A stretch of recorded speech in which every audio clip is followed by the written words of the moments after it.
Ассалаумағалейкум, алқалы әлеумет, ардақты ағайын. Армысыздар, құрметті қонақтар мен жанкүйерлер. Ассалаумағалейкум әлеумет, Сарыарқаның Сардаласында самал жел есіп тұрғанын көріп отырсыздар. Бұл да бүгін шабатын аттарға өзінің бір септігін тигізсе керекті. Ал сәлден кейін еліміздегі ең айтулы бәйге Алтын тұлпар республикалық аламан бәйгесі басталады. Ал дәл қазір менің жанымда еліміздегі атбегілердің ең үлкені ақсақалы, ұстазы десек те болады, Қалыбеков Наркен ақсақал тұр. Ата, қош келдіңіз дейміз. Жалпы айтыңызшы, осы Алтын тұлпар аламан бәйгесі жайында қандай ой түйдіңіз? Ал енді Алтын тұлпар жайында ой түйгенім, бұл атамыздан келеткен дәстүріміз. Бұны жалғастырып елге, жерге, қазақтың өнері, бұл аз емес өнер әңгіме. Ал енді бұнымызды жалғастырып отырған азаматтарға көп рахметімді айтамын. Қайрат Сатыбалды, Тілеуқанға, тағы басқа жігіттер. Ал енді осыны дәстүрімізді қазағымыздың жандандыра берсін. Көкпарымызды атамыздан келеткен дәстүріміз ғой бұл. Осыған көп рахметімді айтамын. Сізге де үлкен рахмет. Енді өзіңіз тіс қаққан атбегісіз ғой. Қаншама бүгінгі таңдағы жас атбегілердің ұстазысыз.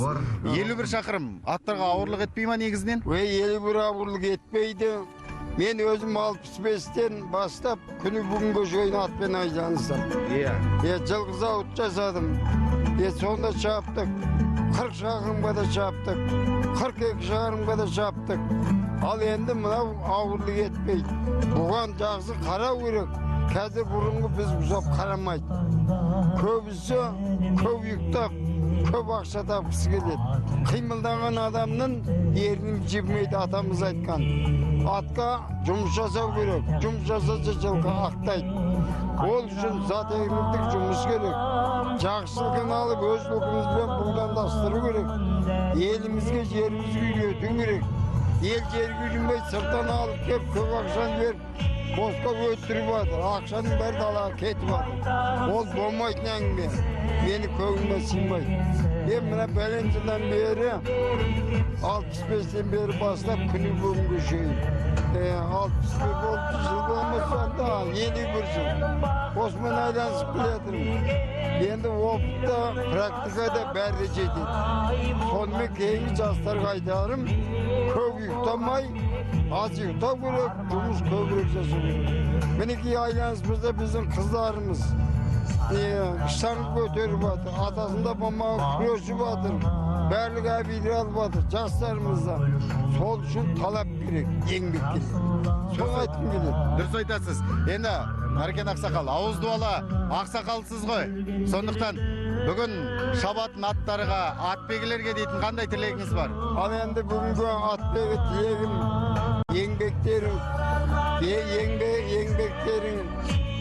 еңбек жасау керек. Адал еңбектерің көздерге түсіп, елдің алдына әбірлі болсын деймін. Ат көлік аман болсын деймін. Шыңға жүрген жігіттеріміз, аттарымыз тұлпар болып, жігіттеріміз тұлпар болып, өткен жер жүзіне мәлім қазақ болсын, қазақ атымыз мәлім болса дейміз. Рахмет, тілегіңіз қабыл болсын. Ал қадірлі телегөрермен біз бірер сәттерден кейін айтулы аламанды бастаймыз. Сондықтан Казспорт телеарнасы әрбір шаңырақта қосылып тұрсын. Құрметті ұйымдастырушылар алқасы, Экспо 2017 халықаралық көрме аясында Алтын тұлпар 2017 аламан ғасырлар бәйгесінің бір дүлдүлі жарысының алдында шеруі сапта тұр. Баянат тапсырушы жарыстың бас төрешісі Рамазан Сәттібай. Ардақты ағайын, дәл қазір бізде ту көтеру рәсіміне Астана қаласы әкімінің орынбасары Ермек Аманшаев мырзаны шақырамыз. Қошеметтеріңіз аямаңыздар.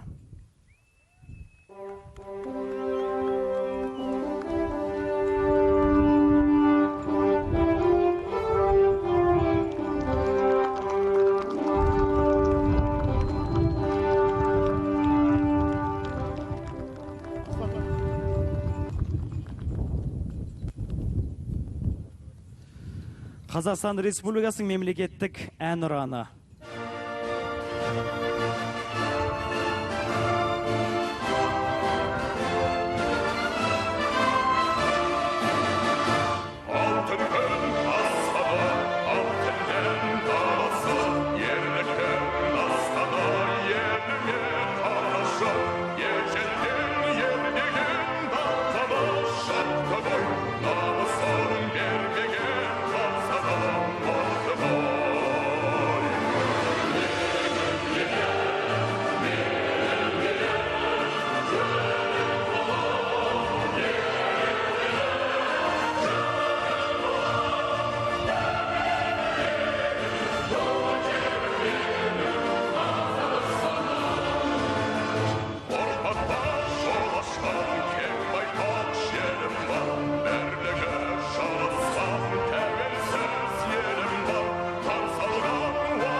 Ардақта ағайын, алғашқы құттықтау сөз Нұр Отан партиясының хатшысы Қаныбек Жұмашев мырзаға беріледі. Нұр Отан партиясы осы игі бастаманы осыдан 4 жыл бұрын бастаған болатын. Ондағы ойымыз осы қазақтың ат өнерін дамыту, салт дәстүрін дамыту, сонымен қатар бабаларымыздың алдындағы үлкен парызымызды орындау деп біз есептейміз. Себебі атты үлкен қашықтықтарға шаптырып, дәріптеп, бәйгеге қосу бұл тек қана жалғыз спорт емес. Бұл біздің ержүрек бабаларымыз, батырларымыз кең байтақ даламызды қорғау үшін, оңтүстіктен солтүстікке, шығыстан батысқа хабар беру үшін, шабармандар жіберу үшін, шекараны жаудан қорғау үшін пайдаланған. Сондықтан бүгінгі таңда, қазіргі заманда бұл мәселенің де өзектілігі терең. Біз тек қана өзіміздің салт дәстүрімізді берік сақтай отырып, әдет ғұрпымызды, тарихи осы кең даладағы орнымызды біле отырып қана рухани жаңғырамыз, осы бабалар алдындағы парызымызды орындай аламыз. Сондықтан бүгінгі үлкен шарамыз құтты болсын, сәйгүліктеріміз осын, дәріптеген атбегілеріміздің, шабандондарымыздың еңбектер жансын деймін. Той қыласын ағайын. Ардақта ағайын, келесі құттықтау сөз Қазақстан Республикасы ұлттық спорт түрлері қауымдастығының президенті, мәжіліс депутаты Бекболат Тілеухан мырзаға беріледі. Қазақ айтады, тыңдамаса сөз жетім деген сияқты, қызықтамаса ұлттық спорт жетім. Ол ұлттық спорт даму үшін оны қызықтайтын ағайын керек. Қаншама жер қайысқан қол сияқты жинап ағайын келіп отырсыздар. Қызықтап бала шағаларыңыз ертіп келіп отырсыздар. Міне рухани жаңғыру, міне болашаққа бағдар, міне қазақылық қанын бояту деген нәрсе осындай дүниеден басталады ағайын. Ел болып етек жапқан соң өшкенімізді тірілдік, өшкенімізді жандырдық, өлгенімізді тірілдік ағайын. Бұрын ауыл арасында ғана ойнайтын аударыспағымыз, көкпарымыз, теңгілуіміз қазір әлемдік деңгейге көтерілді. Анау Америкадан ковбойлар кеп біздің серкемізді тартып, көкпар ойнады, теңгіліп жатырмыз. Балуандарымыз ат үстінде күресіп, аударыспақ көрсетіп жатыр. Бұның бәрі түсінген адамға шынында да өлгеніміздің тірілгені, өшкеніміздің жанғандығы ағайын. Бәйгінің түрі көп, бірақ бәйгінің ішінде де бәйгісі бар. Нағыз төзімділікті, қазақи атбегіліктің мықтылығын паш ететін дүние бұл алтын тұлпар. Қадірлі ағайын, ел болған соң тәуелсіздігімізді баянды етеміз десек, біз ұлттық дәстүрімізді дамытпай, оны ұлттың ұрпақтың санасына құймай, ешқашанда ел бола алмаймыз. Сондықтан да болашаққа бағдар рухани жаңғыру, ұлттық код дейтін нәрселердің айрықша жолға қойылу себебінің өзі осында жатыр. Алатаудың бауырынан бүгін атбегілік өнерді қашаннан дамытып келе жатқан осы дәстүрлі қалпын жалғастырып келе жатқан бір адам болатын болса, осы Нәркен дейтін ақсақал келіп отыр, мына қасымдағы ақсақал. Бұл кісі осы қазақтағы атбегілік дәстүрдің сақталуына үлес қосып келе жатқан. Кәдімгі ат баптау деген үлкен өнер, ол мәдениет, ол ата-бабамыздан келе жатқан салт, ол ұмытылып қалып жатқан кездері болғанда, осы атадан келе жатқан дәстүрдің бәрін сақтап алып келе жатқан Нәркен ақсақал да бүгін ортамызда. Және бір айта кететін нәрсе, бұл Нәркен атамыздың биыл 85 жылдық тойы. 85 жылдығын осы алтын тұлпардың аясында өткізуді біз арнайы мақсат тұтып отқан жағдайымыз бар. Сондықтан да кәдімгі сөзімнің жалғасын қазақтың дәстүрі бойынша көкпар басталғанда болсын, үлкен той басталғанда болсын, ақсақалда атадан аталатын болған қазақтың дәстүрі бойынша. Бұл дәстүрімізді біз, бұл ұлттық кодымызды ұмытпауымыз керек. Сондықтан да атама сөз беріп, осы қол жайып, осы сізден бата сұрасақ қалай қарайсыз? Еліміз аман, жұртымыз тыныш болсын, егемендігіміз мәңгілік болсын. Елбасымыз аман болсын, халқымызға тіршілік, береке, бірлік болсын.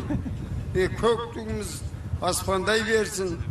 Жастарымыз халқымызға, елімізге, жер жүзіне мәлім болсын. Атымыз тұлпар болсын, жігітіміз сұңқар болсын. Ел басқарып жүрген азаматтар еліне елеулі, халқына қалаулы, адал еңбек істеп, ата-бабамыздың салтын жалғастыра берсін. Аттарың бәйгілі болсын, туған сүрген аман болыңдар. Бір жағадан жастарымыз бас шығарыңдар, бір қолдан жең шығарыңдар. Бүткіл қазақ халқы жер жүзінде белгілі болып еңбек етіңдер, адал еңбек етіп, үй-іштеріңде береке, жақсылық, бір кісінің баласында еңбек етіңдер. Аумин, Аллаху акбар. Армысыздар, ардақты ағайын, қадірменді ұлттық спорттың жанкүйерлері. Мінекей, бәйге басталды. Арнайы осы бәйгені бастауға рұқсат берген Қанбек Жұмашев ағамыз, Нұр Отан партиясының хатшысы. Алтын тұлпар жүйріктері жарыс жолында, қадірменді ағайын.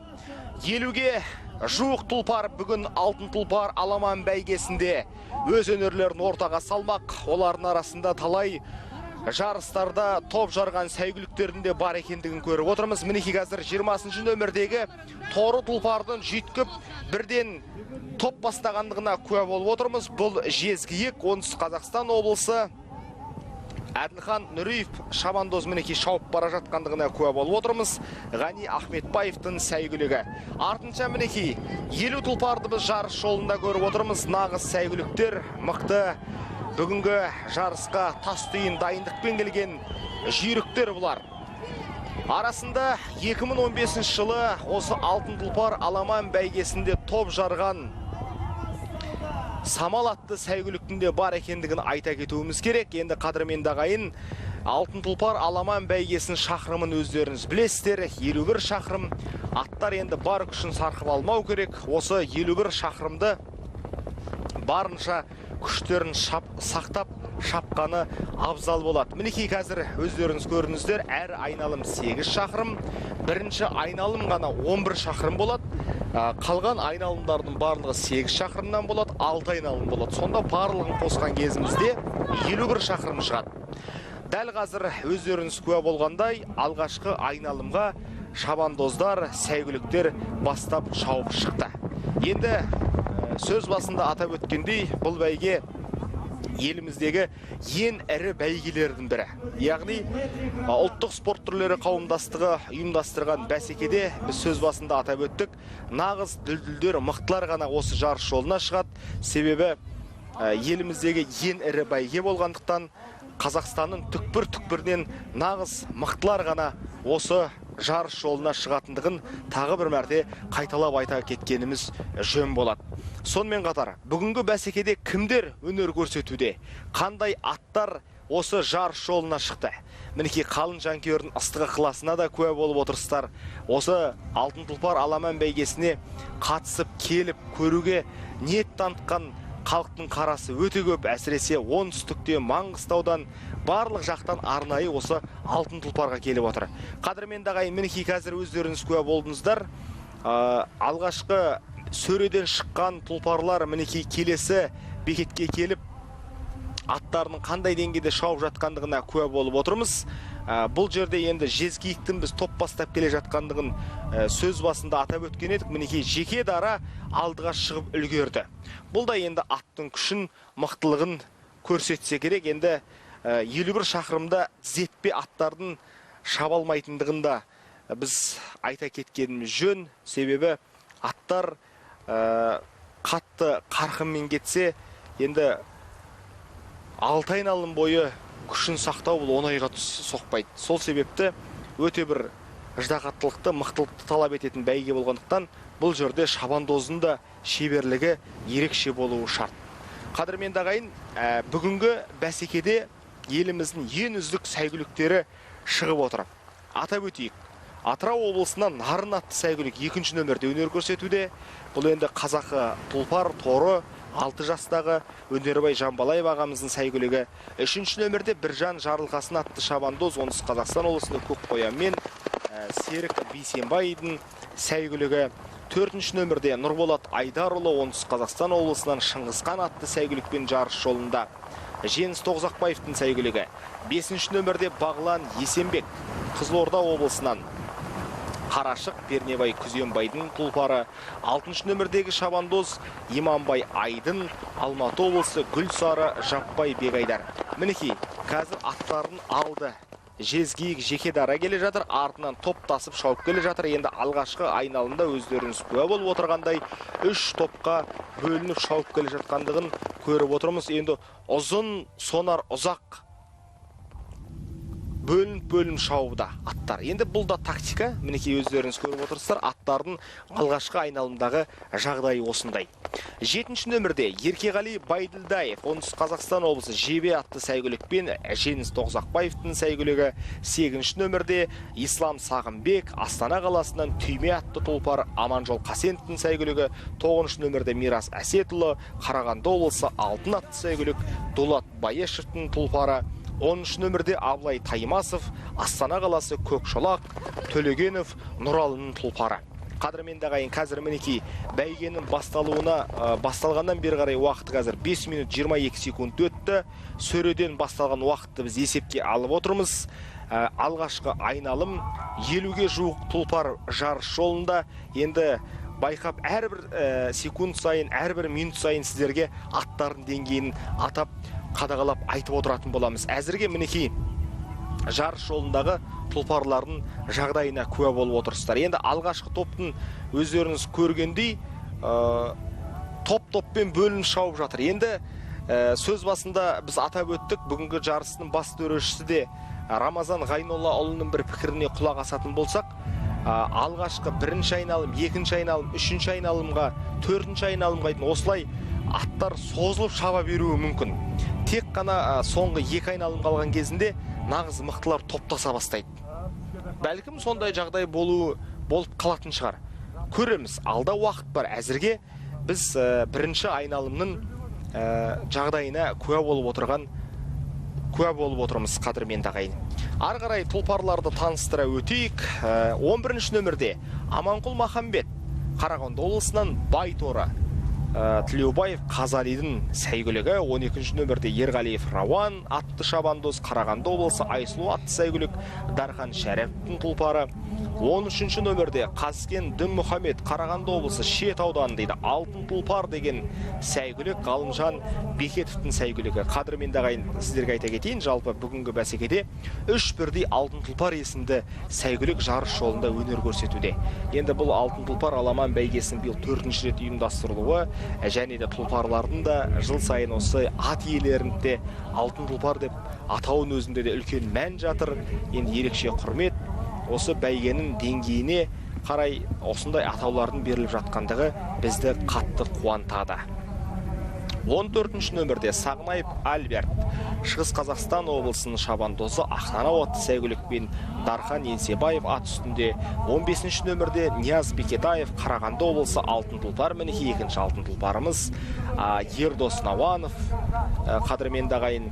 16-ші нөмірде Құралбай Мейіржан, Жамбыл облысы Пилада, Бекжан Қораласпаевтың сәйгүлігі. 17-ші нөмірде Жантөре Әлімхан шабандоз, Жамбыл облысы Сүлікқара, Думан Мақұлбаевтың тұлпары. 18-ші нөмірде Нүркен Мәдікен, Қарағанды облысы Бақтұмар, Миржан Сексенов аттың иесі. Қадірменді ағайын, мінекей алғашқы айналымның біз қазір өздеріңіз көріп отырсыздар. 7 шақырымнан асып бара жатқан жағдай. Енді аттардың арасындағы мінекей алғашқы айналымда сол жезгейіктің әлде болса шауып келе жатқандығына куә болып отырмыз. Енді тұлпарлардың деңгейі, мүмкіндіктері жаман емес. Әзірге алғашқы айналым болғандықтан шабыстары да бар күштері бойында, сол себепті алғашқы айналымда енді өздеріңіз білесіздер, аттар барынша мүмкіндіктерін көрсететін болады. Бірақ енді жезгейік сәлде болса бәсендеп қалған сияқты көрініп тұр. Енді алғашқы айналымда бар күшін бастапқыдан жіберген еді, бірақ енді бұлай алтын тұлпарда бұл деңгейде шаққан сәл дұрыстау болмайтындығы көрініп тұр. Күшті жібермеу керек, күшті сақтап шаққан абзал.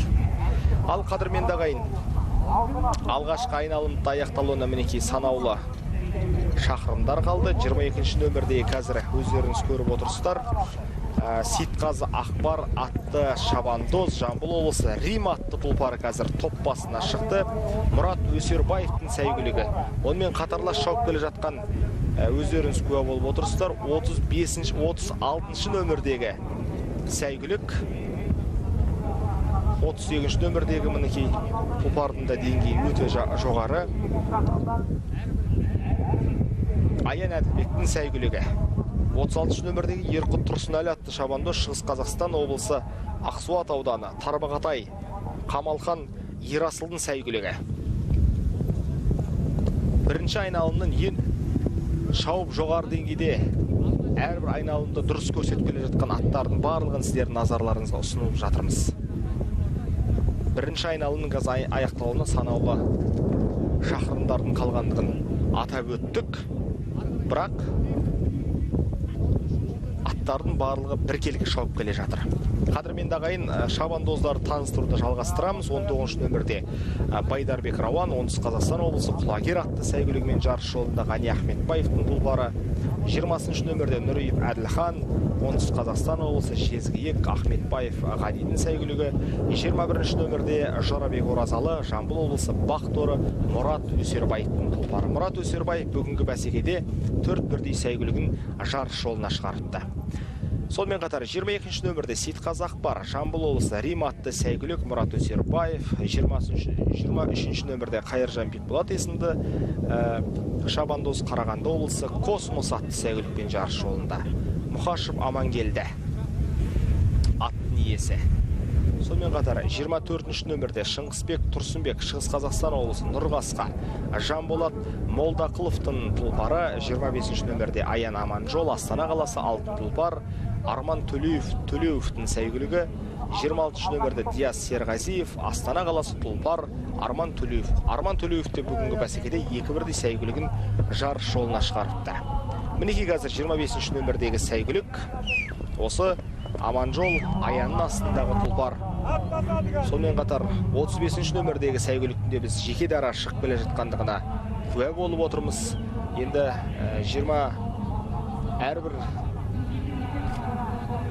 мінекей қадірменді ағайын.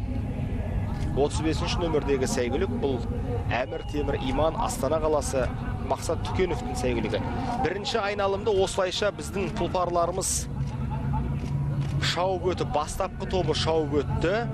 Енді аттар өте шашыраңқы шауып өтіп жатқандығын айта кетуіміз керек. Енді алғашқы айналымның аяқтаған бірнеше тұлпарды көріп отырмыз. Қазір енді барынша сөз басында атап өткендей 4 топқа бөлініп шабуда аттар. Енді әр қайсысы өз тобымен бірінші айналымды шауып өтетін болады. Сонымен қатар қадірменді ағайын, 27 нөмірде Әбдіхамит Олжас, Алматы облысы Қоянқасқа Маханов Қайраттың сәйгүлігі жарыс жолында. Сонымен қатар 28 нөмірде Баймұханов Елшат есімді шабандоз, Алматы облысы Honda есімді сәйгүлікпен жарыс жолында. Әлнұр Назарбаевтың тұлпары. Бірінші айналымды байқасаңыздар, аттардың деңгейі жаман емес, күштері бойында.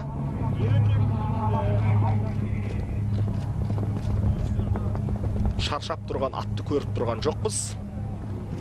Кейбіреулер тізетпе болса, бастапқыда мына 31 нөмірдегі, 20 нөмірдегі сәйгүліктер барынша бастап шапқан еді, бірақ енді екінші айналымға, үшінші айналымға топтасып шабуды мақсат тұтып отырғандығы да көрініп тұр. Мынау енді қазір алдарыңызда бірінші айналымның алғашқы топтары. Осылай енді шауып өте береді. Енді қазір артта тағы бір осында екі топтың шауып келе жатқандығын айта кетуіміз керек. Аттар байқасаңыздар созылып шауып жатыр.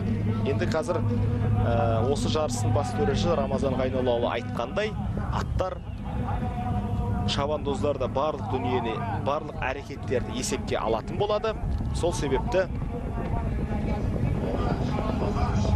күшін сарқып алмау үшін бар мүмкіндіктерге атқа жағдай жасауға күш салатын болады шабандоздар. Сонымен қатар қадірменді ағайын, тағы бір қызықты ақпараттарын айта кетейін. Осы жерде 7 жастағы шабандоздар да бар. 7 жаста. Енді Ақжол Жұматай, өздеріңіз білесіздер, 55 нөмірдегі самал шауып жүр. Осы топтың арасында 8 жасында жарыс жолына шыққан болатын. Бүгінде Ақжол Жұматайдың жасы 12 жаста, 10 жасында 2015 жылы алтын тұлпар тұтқан болатын. Енді араға 2 жыл салып қайта осы жарыс жолына шығып отырған жағдайы бар. Мінекей қазір алғашқы айналымның біз 3-ші, 4-ші тобында шауып келе жатқан алғашқы айналымды енді ғана аяқтап жатқан тұлпарларды да көріп отырмыз. Барлығын назарларыңызға ұсынатын боламыз. Осы аттарды біз жақсылап алғашқы айналымда кімдер шықты, қалай шапты, барлығына сараптау жүргізетін боламыз. Енді алғашқы айналымда қадірменді ағайын, осы жарыс жолынан шыққан 50 аттың барлығы жарыс жолынан шықпай, бәйге жолынан шықпай, тура жолымен келе жатыр. Бұл да қуанарлық жағдай.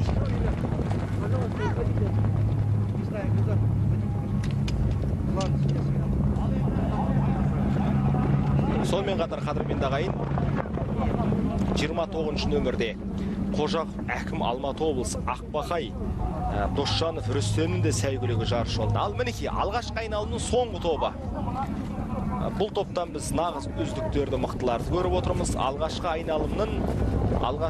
айналымның соңғы тобы да мінекей шауып өтті. Енді осы реттен бастап біз екінші айналымға барлық тұлпарлар шықты десек болады. Мінекей екінші айналымды бастап шауып келе жатқан сәйгүліктер назарларыңызда. Байқасаңыздар, шабыстың қарқыны қатты емес. Бұл бір жағынан өте орынды шығар. Себебі күшті сарқып алмау керек қазір. Барынша сақтау керек. Бәйге жолы өте ұзақ, 51 шақырым. Нақты мықтылардың бәсекесі. Сол себепті күшін сарқып алмау керек. Бұл бірінші кезектегі атбегінің және шабандоздың алдына қойған басты мақсаты. Сонымен қатар қадірменді ағайын, 30-ші нөмірде Бөбекбай Дінмұхамед Алматы облысы Кермарал атты сәйгүлігін алып келіп отыр. Қырғызбай Нұрым. 31-ші нөмірде Көрербай Ержігіт Алматы облысынан Кувейт есімді сәйгүлік. Ертілеу Сатыбалдиевтің тұлпары. Енді Ертілеу Сатыбалдиев жайында да біз көп айтсақ болады. Талай бәсекелер топ бастап осы төрешілер қауымының басшысы атанып, талай жарыстарда үлкен байрақты бәсекелерді ұйымдастырып жүрген азаматтардың бірі.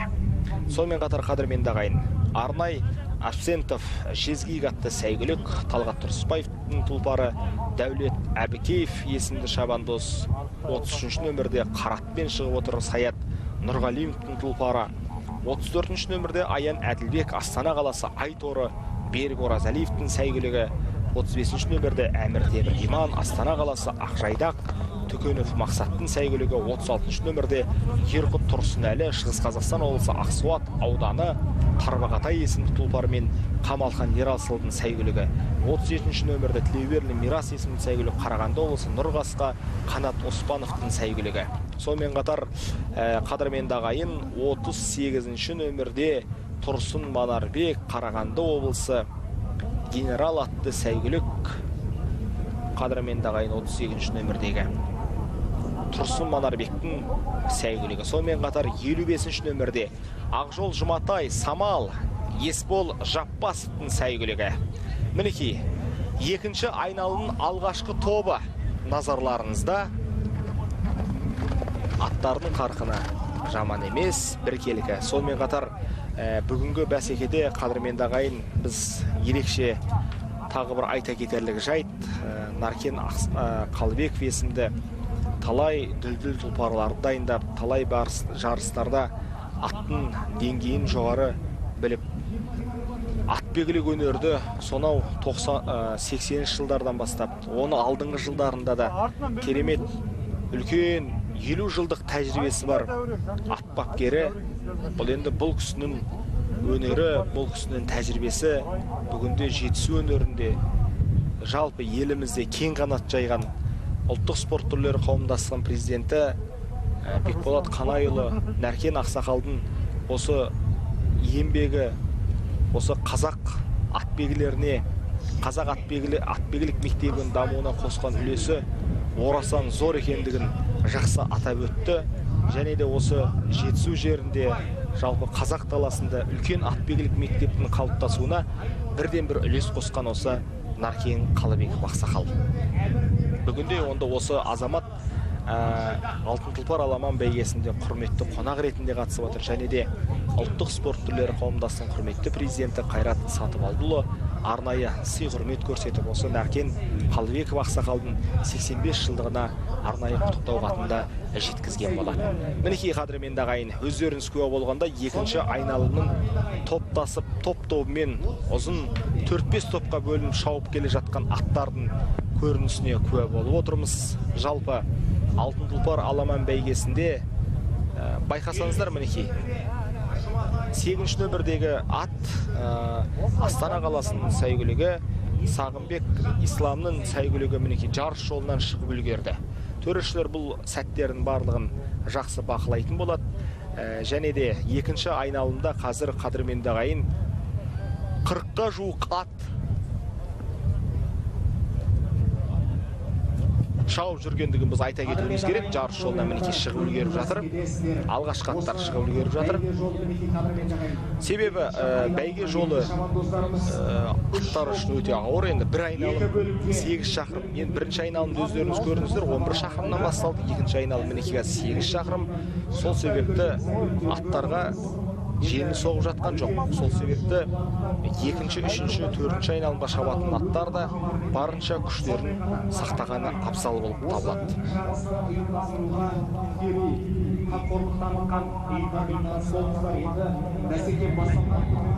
Бәйге жолы екінші айналымда қазір аттар мінекей қалың жанкүйерді көріп отырсыздар. Бәйгені тамашалап, осы Алтын тұлпар аламан бәйгесі болады деген күннен бастап барын салып жүрген қалың жанкүйерлерді байқап отырсыздар. Мінекей енді қазір бәйге жолының 3-ші бекетіндегі ат жарысты көріп отырмыз. Жалпы аламан бәйгеде, Алтын тұлпар аламан бәйгесінде нақты 4 бекет қойылған. Оның бірінші бекеті мәреде болса, одан шыққаннан кейін 3 шақырым өткеннен кейін екінші бекет орналасқан. Одан кейін тағы бір 3 бекет, 3 шақырымда өткеннен кейін біз келесі бекетімізге жолғамыз. Ал енді соңғында сөре шығар жерде де арнайы тағы бір бекет қойылған. Барлығы қадағала өте жоғары. Әрбір аттың деңгейі, мүмкіндігі төрешілер тарапынан сараланып бақыланып отырады. Бұл жерде Алтын тұлпарда көлденеңнен ат қосып жіберу, сонымен қатар аттарды басқа топтан бір әрекет жасып қосу деген сияқты ондай мүмкіндіктерге жол берілмейді. Қадағала өте күшті, сонымен қатар өздеріңіз көріп отырсыздар. Сол әрбір бекеттің барлығында арнайы камералар қойылған. Мінекей Қазспорт телеарнасының камераларда осы бәйгені жан жақты түсіріп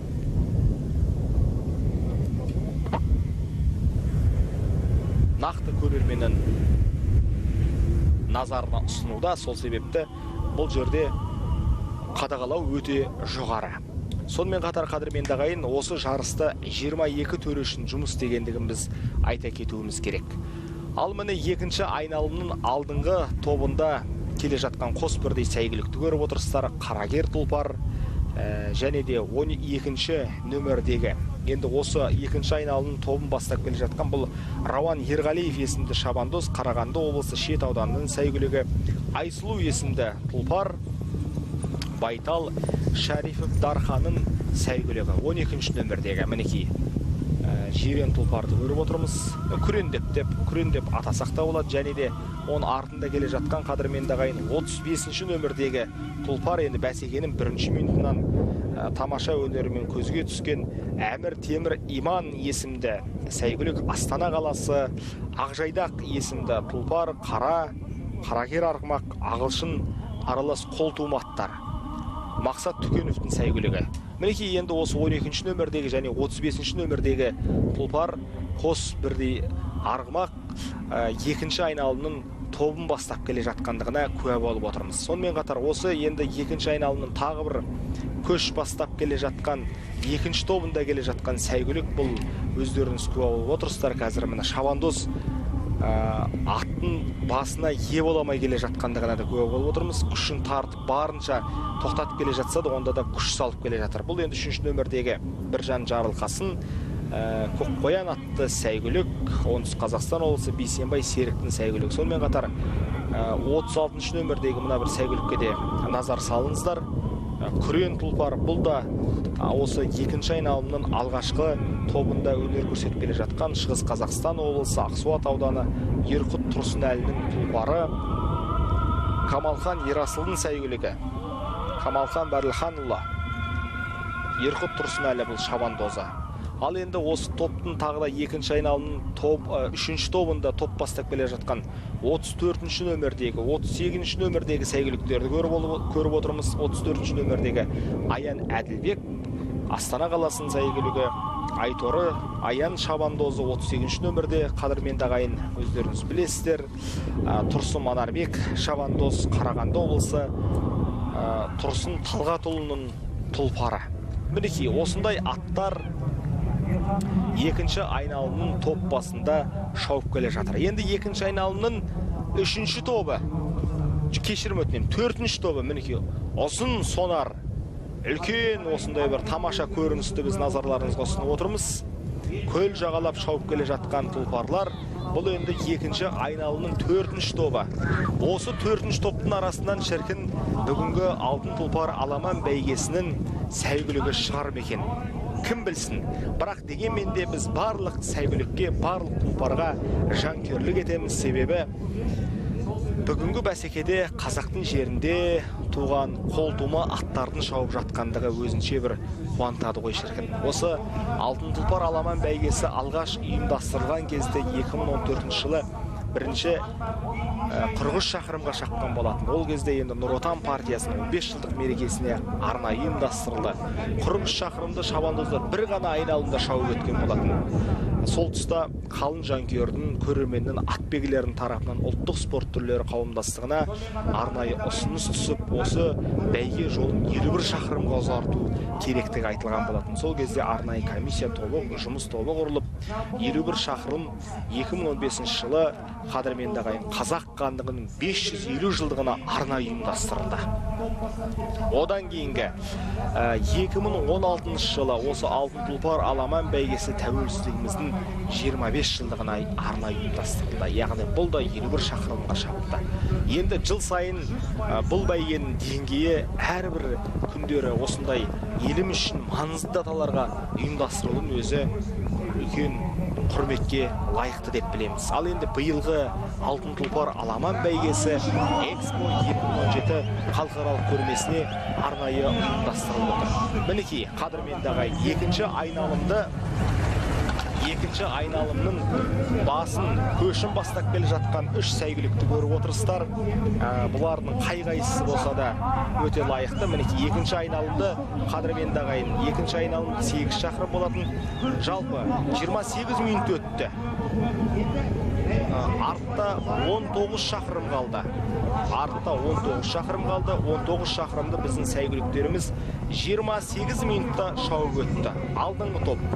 Енді бәсеке барған сайын қыза беретін болады. Біз қазір сіздердің назарларыңызға алдыңғы топты көрсеттік. Екінші топ қазір көресіздер. Енді солмен қатар үшінші топта мінекей 5 сәйгүліктің келе жатқандығына куә болып отырмыз. Ал 4-ші, 5-ші топта нағыз топтасып, аттың негізгі бөлігі 4-ші және 5-ші топта келе жатыр. Мінекей өздеріңіз куә болып отырсыздар. Екі айналым артта қалды деп барлық аттар өткен кезде ғана толық айта аламыз. Үшінші айналымға сол кезде ғана өтті болып есептелінеді. Енді алдыңғы сәйгүліктер кете береді, бірақ жалпы сіздердің назарларыңызға біз осындай толық ақпаратты бергіміз келеді. Сонымен қатар қадірменді ағайын алтын тұлпар аламан бәйгесінің тағы бір ерекше тұсы, мұнда аттардың осы бәйге ұзақ дайындалуында. Кезінде осы қазақтың сайын даласын шауып өткен тұлпарлардың мүмкіндігін тура сол бәйгені қалпына келтіру үшін жасалып отырған бұл қадамдар ғой. Өздеріңіз білесіздер.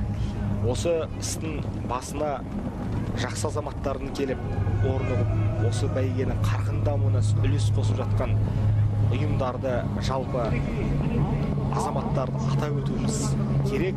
Бұл енді Самұрық-Қазына Траст, әлеуметтік жобалар дамыту қоры, Нұр Отан партиясы, Астана қаласының әкімдігі және де Қазақстан Республикасы Мәдениет және спорт министрлігі осы бәсеке басталған күннен бастап осы жарыстың жоғары деңгейде өтуіне өз үлесін қосқан. Ал енді қадірменді ағайын, екінші айналымда аяқталды. Мінекей, екінші айналымда толығымен аттар толық құрам 29 минутта шауып өтті.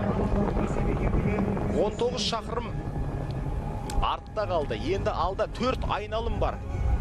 Жігіттерге, шабандоздарға күшін сарқып алмау керек, сақтау керек.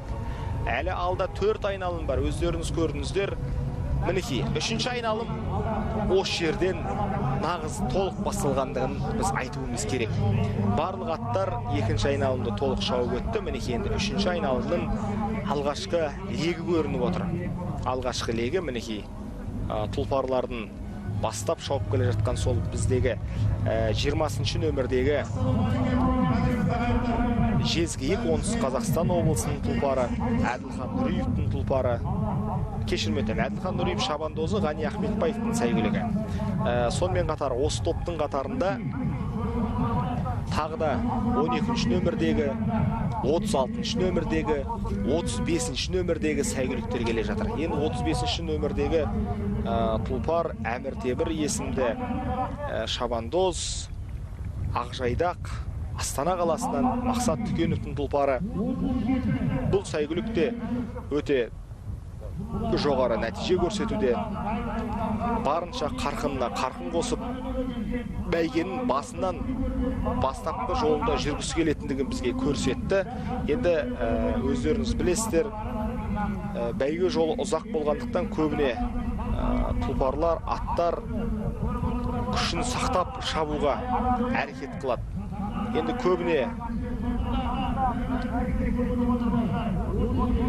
көбіне осы алтын тұлпар аламан бәйгесіне шыққан сәйгүліктердің басым бөлігі ағылшын және араб, сонымен қатар қарабайыр қазанат тұқымдарымен аралас сәйгүліктер. Ал 100% барлығы осы қазақ жерінде, Қазақстанда туған қолтуматтар. Мәселе мынау 55-ші нөмірде жүрген енді бүгінгі жарыстағы фаворит аттардың бірі, осы бәйге жолындағы тарихы бар тұлпарлардың бірі. Бұл Самал. Самал кезіндегі атақты Қозыкүрен сәйгүліктің тұқымы. Күрен тұлпар. Ал енді бұл тұлпарды Есбол Жаппасов ағамыз, өздеріңіз білесіздер, осы сәйгүлікті жаратып, жоғары деңгейге шығарып жүрген азамат, осы Жамбыл облысы Құлан ауылы, яғни Тұрар Рысқұлов ауданы деп атайды, сол ауданнан арнайы сатып алған. 5 жасқа келген кезінде осы алтын тұлпарға қосу үшін. Одан кейін осы атты керемет дайындап, баптап, алғашқы бәйгесі осы Жамбыл облысындағы бірінші бәйгесі болады. Ал 2015 жылы екінші бәйгесін бірден осы алтын тұлпарға алып келеді. Сол кезде өздеріңіз көрдіңіздер, тура 2 жыл бұрын осы Самал қақ жарып бірінші орынды бас бәйгені иеленген болатын. Одан кейінгі өткен жылда осы алтын тұлпарға қатыстыру жоспарда болған, бірақ бір жыл арнайы демалтып, енді Есбол Жаппасов Көкшолақ есімді тамаша бір сәйгүлігін қосты, бірақ ол аттың да деңгейі мықты болған еді, бірақ соңғы айналымда аяғынан жарақат алып жарыс жолынан шығып қалғандығын атап өтуіміз керек. Сонымен қатар қадірменді ағайын, биылғы бәсекеде осы жарысқа дейін Қазыбек бидің 350 жылдығына қатысқан екен осы Самал, сол бәйгеде 2-ші орынды иеленіпті. Ал сонымен қатар сол Қазыбек бидің 350 жылдығында тамаша өнерімен көзге түскен осы жерде Қоянқасқа есімді сәйгүлік жарыс жолында жүр. Қоянқасқа өте керемет, Алматы облысынан шыққан тұлпарлардың бірі. Мұрат Досбергеновтің сәйгүлі, Мұрат Досбергенов бапкері Қайрат Махановтың сәйгүлігі, ол аттында осы жарыс жолында жүргендігі бізді өте қатты қуантады. Жалпы алтын тұлпарға биыл қатысып отырған аттардың қай-қайсысын алсаңыз да өзіндік тарихы қалыптасқан, өзіндік зор мүмкіндігі бар тұлпарлар. Сонымен қатар осы жерде Мұрат Өсербаевты біз атап өттік. Бұл азамат та өздеріңіз білесіздер, көбіне қолтуматтарды, талай жылғы еңбектің нәтижесінде шыққан аттарды баптап, жақсы өнерімен көзге түскен тұлпарларды жарыс жолына шығарып отыр. Мына 32-ші нөмірдегі аттың шаршаңқырап қалғандығына біз куә болып отырмыз. Бұл 32-ші нөмірдегі Арнай Әбсеновтың сәйгүлігі, Алматы облысы Жезкиік Талғат Тұрысбаевтың сәйгүлігі. Енді 32-ші нөмірдегі аттың біз жарыс жолынан шығып қалуына куә болып отырмыз. себебі ат шаршаңқырақ болған. Ал қазір енді назарларыңызда 3-ші айналымның 5-ші шақырымы 5-ші шақырымын аттар шауып өтіп жатыр.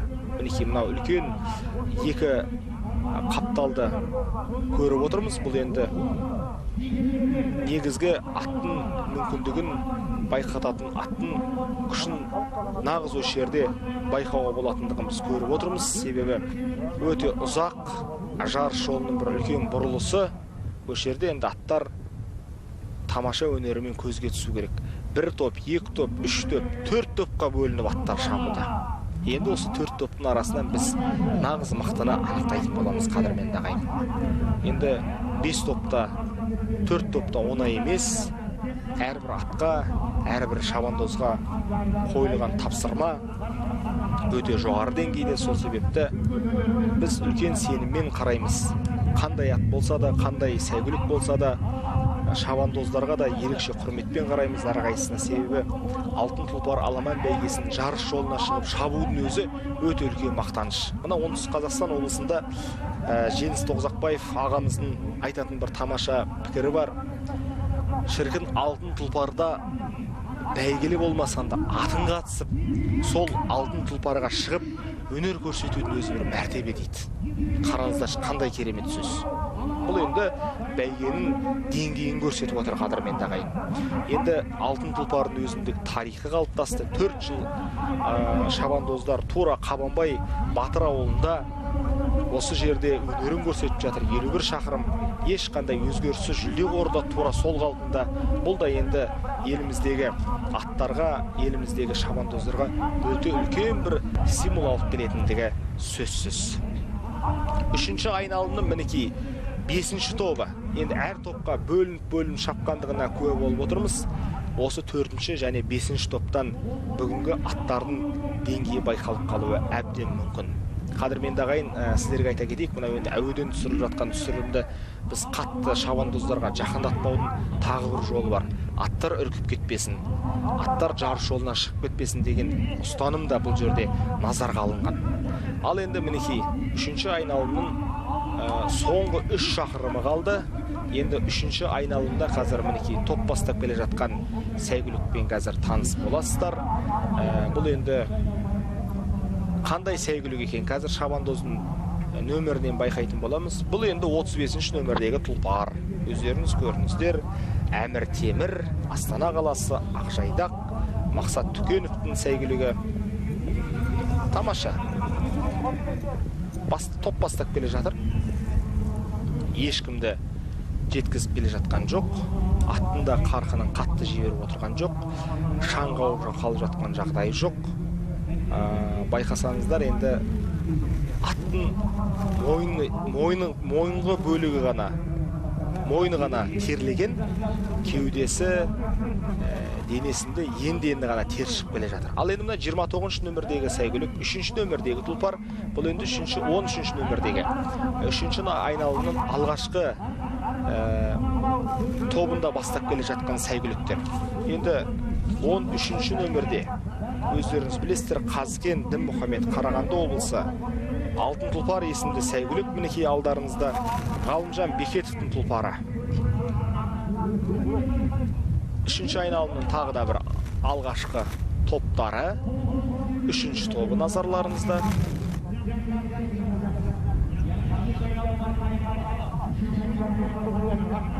Отыз 34-ші нөмір бұл топта. 34-ші нөмірдегі Аян Әділбек, Астана қаласы Айторы Берік Оразалиевтің сәйгүлігі. 11-ші ат. Және осы топтың қатарында Аманқұл Махамбет, Қарағанды облысы Шет ауданы, Тілеубаев Қазалидің сәйгүлігі. Жалпы осындай аттар бүгін алғашқы 2 топта 3-ші айналымның көшін бастап келе жатқан жағдайы бар. Енді 34-ші нөмірдегі сәйгүлік Аян Әділбекті атап өттік. Айторы қарқыны жаман емес. Сонымен қатар қадірменді ағайын 38-ші нөмірдегі Тұрсын Манарбек шабандоз генерал атты сәйгүлік Қарағанды облысы. Байқасаңыздар, Қарағанды облысының сәйгүліктері бірге топтасып, бірге шауып келе жатыр. 3-ші айналымның көшін осы сәйгүліктері бастап келе жатыр. Ал енді мына 4-ші топ 3-ші айналымның. бұл аттардың да деңгейі жаман емес. Байқасаңыздар, көл жағалай шауып бара жатқан сәйгүліктер аттың деңгейін қатты күшейтпеген, бір қалыпты, бір сарымен келе жатыр. Енді бұл топта 33 нөмірдегі, 16 нөмірдегі 25, 55 үздік құрынан танылған екі тұлпарымыз осы соңғы бәйгелерде Қазбек бидің 350 жылдығында бірінші орынды иеленген Қоянқасқа да алтын тұлпарды 2015 жылы ұтқан алтын тұлпар да соңғы топта келе жатыр. Нағыз үздіктер әзірге соңғы топта. Ал мінекей қадірменді ағайын, 35 нөмірдегі сәйгүлік Әмір Темір 3-ші айналымның көшін бастап келе жатыр әзірге. 3-ші айналымның алғашқы тобы 41 минутта. 41 минутта жалпы шауып өтті. 41 минут өтті, бәйге басталғаннан бері қарай. Әзірге 27 шақырым артта қалды. 27 шақырымды біздің шабандоздар шауып өтті. Алда қадірменді ағайын 3 айналым бар. Енді нағыз қызықты айналымдар алда. Тура 27 шақырым шауып өтілді. Енді алғашқы айналымда 34 нөмірдегі бұл енді Астана қаласы Ақжайдақ есімді сәйгүлік әзірге алда келе жатыр. Әлі екі топ бар. Енді сол тұлпарлардың барлығы толығымен шауып өтпейінше біз әзірге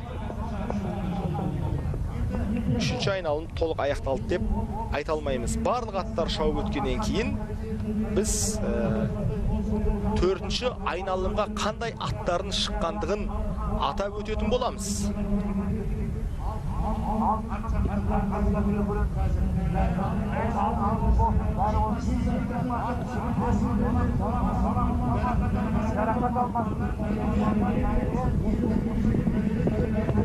Мінекей, 3-ші айналымның 4-ші тобы. Енді бұл топтағы шабандоздардың қатары көп. Қараңыздар, қандай әдемі, қандай тамаша көрініс.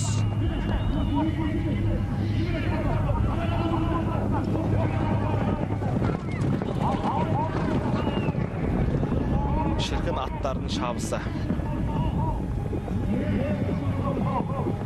Қандай керемет, өте жоғары деңгейде.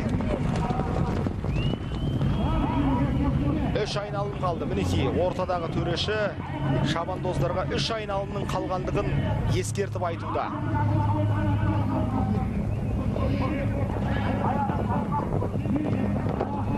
Соңғы топ. Шіркін-ай, соңғы топтағы аттардың да қарқыны. Мінекей, тур айтқанымыздай, және Қоянқасқа да, Самал да соңғы топта шауып келе жатыр. 24-ші нөмірдегі сәйгүлікпен таныс болыңыздар. Шыңғысбек Тұрсынбектің тұлпары, Шығыс Қазақстан облысы Нұрғасқа Молдақылов Жанболат аттың иесі. Ал енді барлық тұлпарлар 4-ші айналымға толықтай өтті. Енді 4-ші айналымға қадірменді ағайын 27 сәйгүлік өтіпті. Байқасаңыздар, бастапқыда 50 ат шауып шыққан болатын. Енді 4-ші айналымға 27 ат шауып өткен. Барған сайын мінекей аттар жарыс жолынан шығып қалып жатыр.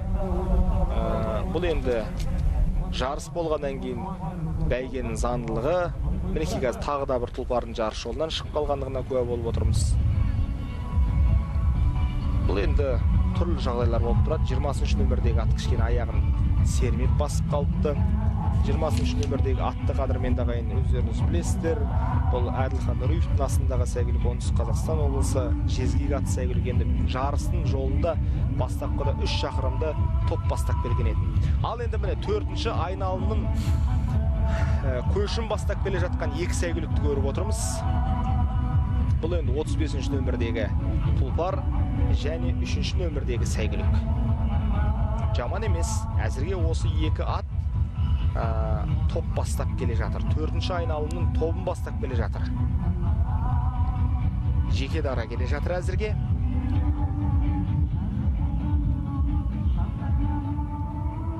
Қалай болар екен?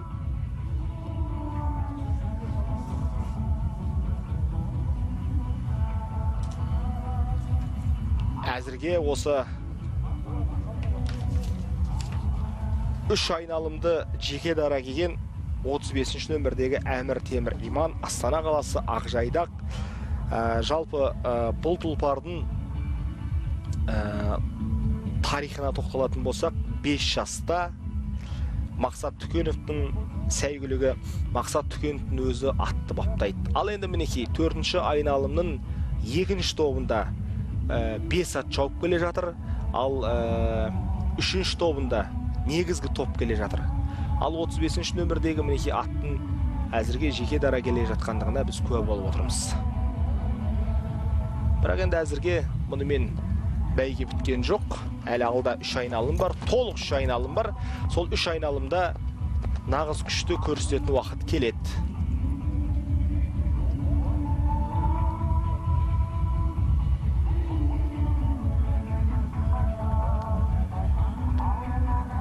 «46 минут өтті.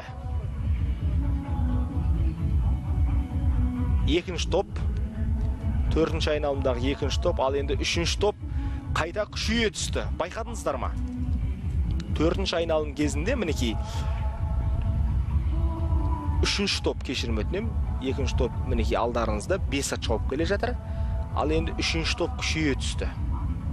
Енді осы топтың арасынан біз нағыз дүлдерді байқайтын боламыз. 3-ші топтың қарқыны жаман емес, барынша сақтап күшімен келе жатыр. Бұл енді жақынырақ мінекей көрейік. 2-ші топ 4-ші айналымдағы шабандоздардың өзара сөйлесіп келе жатқан сәттеріне де біз куә болып отырмыз. Ал енді мінекей нағыз бүгінгі жарыстағы соңғы топтың бірі. 4-ші айналымның. Жанкүйерлер өте тағатсыздана ерекше күтіп отырған жағдайына да куә болып отырмыз. 4-ші айналымның 2-ші тобы 5 ат. 5-еуі бірлесіп қатарласып келе жатыр. Тағы бір тұлпар жарыс жолынан шығып қалды. 29-ші нөмірдегі. Бұл 29-ші нөмірде Қожақов Әкім, Шабандоз, Алматы облысы Ақбақай, Рүстем Досжановтың тұлпары болатын. Аттар бірден шыққан сәтімен бірден есепке алынады. Мінекей қазір алдарыңызда 2-ші, 4-ші айналымдағы 2-ші және 3-ші топты көріп отырмыз. Аттар топтасып шауып жатыр. Бұл да енді өзіндік тактикасы бар. Сонымен байқасаңыздар, Ақжол Жұматайдан осы бәсеке басталарға дейін сұхбаттасқан кезімізде көбіне желдің өтіне қарай, жел ұрып тұрған жақпен шапқан атқа өте ыңғайлы деп айтады. Ол да өте дұрыс пікір, себебі атты шаң қауып қалмау керек, шаңға ұрынбау керек. Себебі шаңға ұрынған ат ұзақ шақырамға шаба алмайды. Бұл енді шабандоздардың, жалпы атбегілердің басты тактикаларының бірі.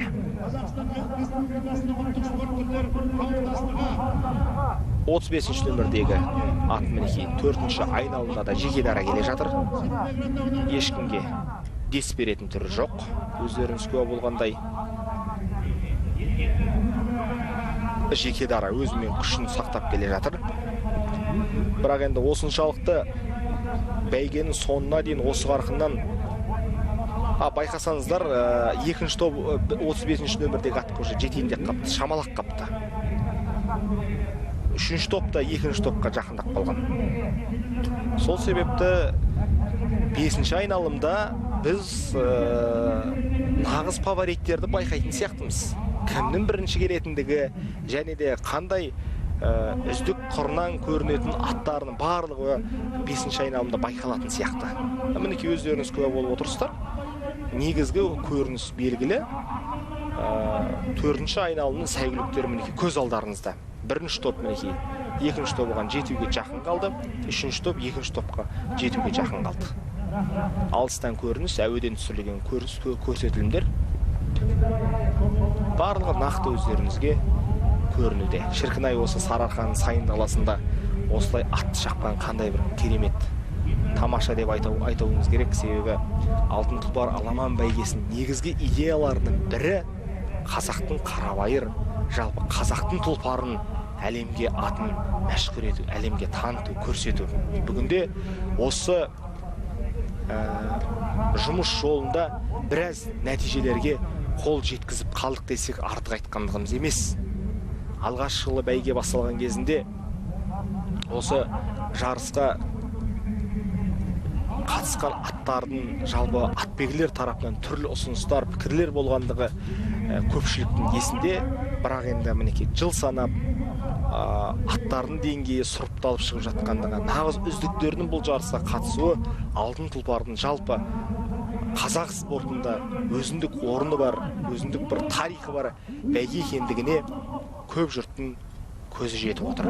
Бұл енді қуанарлық жағдай. Сонымен қатар қадірменді ағайын, осы бәйгенің тікелей ұйымдастырылуына ат салысқан, көмектескен Самұрық-Қазына, Самұрық-Қазына Траст, әлеуметтік жобаларды дамыту қоры, Нұр Отан партиясы, Астана қаласының әкімдігі, Қазақстан Республикасы мәдениет және спорт министрлігі, ұлттық спорт түрлері қауымдастығына шынайы ризашылығымызды білдіреміз. Енді күннің ыстығы да байқалып тұр, өздеріңіз куә болып тұрсыздар. 30 градустан, плюс 30 градустан ауа температурасы жоғары, бірақ самал жел бар. Өздеріңіз байқадыңыздар. Бұл желдің де көмегі өте көп болып тұр. Себебі аттардың да тыныс алуына, өкпесін шан қауіп қалмауына бір көмегін тигізуде. Бұл кезекте де, бұл ретте де біз осыны ерекше атап өтуіміз керек. Мінекей 35-ші нөмірдегі қара тұлпар, ақжайдақ, айғыр 5 жастағы нағыз мінекей кемеліне келген, азу тісі жарған қарағер арғымақтың топ бастап келе жатқандығына куә болып отырсыздар. 4-ші айналымның көшін бастап келе жатыр. Ал енді мінекей 4-ші айналымның 2-ші тобы назарларыңызда. 34-ші нөмірдегі, 38-ші нөмірдегі, 33-ші нөмірдегі, 11-ші нөмірдегі сол топтың атауы саны өзгермеген, тек қана 25-ші нөмірдегі қадірменді ағайын Аманжол Аян, Астана қаласы алтын тұлпар Арман Төлеуовтың аты осы 2-ші топқа қосылыпты. Негіз 3-ші топта шауып келе жатқан етін. Соған қарағанда өзіне сенімділігі артқан сияқты, күшін көбейтіпті. Тек қана сәттілік тілейміз. 2-ші топтың аттарда бір өзіндік бір тамаша әрекеттері, көріністері байқалып тұр. Бұл да қуанарлық жайт.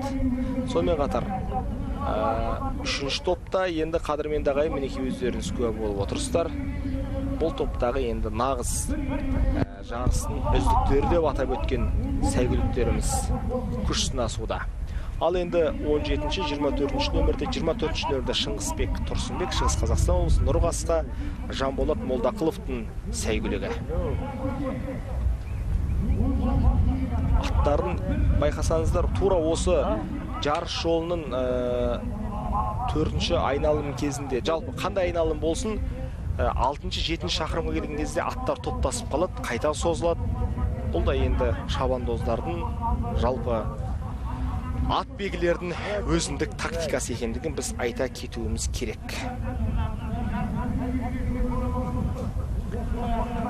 35-ші нөмірдегі тұлпар мінекей әзірге жеке дара келеді. 2-ші және 3-ші топ мінекей 4-ші айналымның 6,5 шақырымында барлығы қосыла түсті. Ай шіркін, қандай жаны бар, тамаша. 5 жастағы ақжайдақ мінекей қадірменді ағайын. 4-ші айналымда да топ бастап келе жатыр. Енді алда 2 айналым. Жеке дара. Ешкімге мүмкіндік берместен, қарсыластарын жақындатқызбастан 4-ші айналымда жеке дара бастап шапты. Ал енді 5-ші айналымға аяқ басты.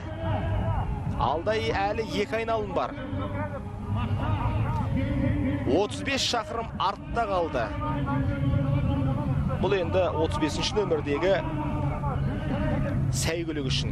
Ал енді міне 2-ші топ, 3-ші топ бірлесіп шауып келе жатыр. 5-ші айналымға кімдер шығар екен? Төрешілердің қазір есептеуін біз сіздердің назарларыңызға ұсынатын боламыз. Алдын ала болжам бойынша 5-ші айналымға 22 ат шығады деген жоспар бар. Мінекей жарыс жолында 22 ат қалыпты қазір.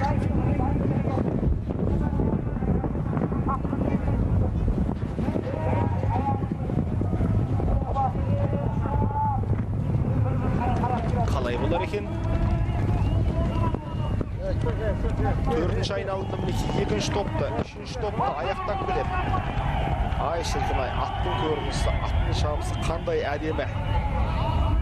Бұл енді алтын тұлпар аламан бәйгесінің ең керемет көрінісі. Бұл аттың Сарыарқаның сайын даласында еркін бір созылып шабуында ғой шіркін.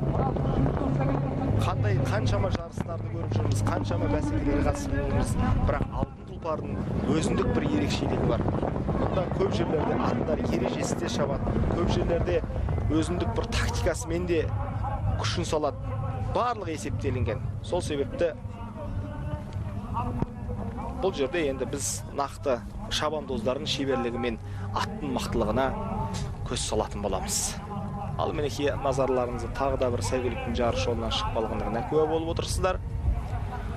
5-ші айналымға барлық аттар 17-ші нөмірдегі сәйгүлікте жарыс жолынан шығыпты. 38-ші нөмірдегі тұлпарда шықты. Енді күші аяқталған аттар барынша жарыс жолынан шыға береді осылайша. 4-ші айналымда мінекей жеке дара кешірім өтінемін, ең соңғы аяқтап келе жатқан бұл 6-ші нөмірдегі. 4-ші айналымда енді ғана шауып өтті. 6-ші нөмірдегі Иманбай Айдын, Алматы облысы, Гүлсары, Жаппай Бекайдардың сәйгүлігі. Енді 5-ші айналымға көп аттар аяқ басып шауып кетті. Біраз бөлігіне барды. Енді бұл тұлпардың қаншалықты жетіп алатындығына сенім үлкен емес, дегенмен де біз сәттілік тілейміз. Ал енді мінекей 5-ші айналымның алдында топ бастап келе жатқан әдеттегідей әзірге 35-ші нөмірдегі сәйгүлік. 35-ші нөмірдегі сәйгүлік әзірге топ бастап келеді. Әмір Темір, шабандоз. Сол Ақжайдақ, Қарагер тұлпар жеке дара шауып келе жатыр.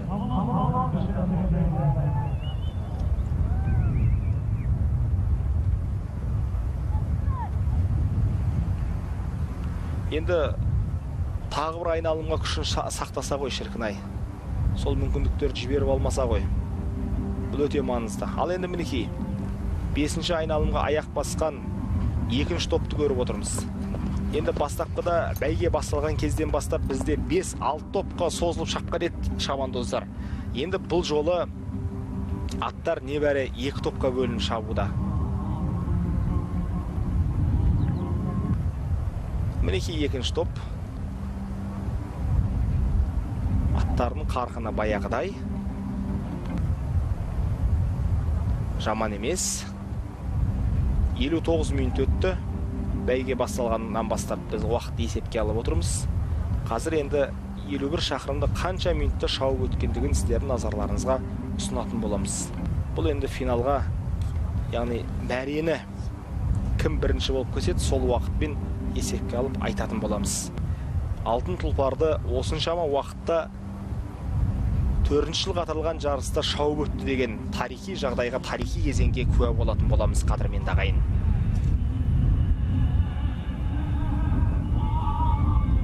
Екі топ әзірге. Екі топтың арасынан сәйгүліктерінде қарқыны жаман емес. Мінекей 4-еу, 5-еу, 6-ау, 7, 8, 9, 10, 11, 12, 13, 14, 15, 16 ат 2-ші топта келе жатыр. Жалпы енді 5-ші айналымда сөз басында төрешілер 22 ат шығады деген жоспар болған, бірақ байқасаңыздар қазір 18-19 ат қана шауып жүр. Ал енді мінекей қадірменді ағайын 5-ші нөмірдегі атта ілесе алмай келе жатыр мінекей. екінші топқа. Бұл енді 5-ші нөмірдегі тұлпарды таныстыра өтейін. Есенбек Бағлан шабандоз, Қызылорда облысы, Қарашық, қазақтың қарабайыры Күзембай Пернебайдың тұлпары етін.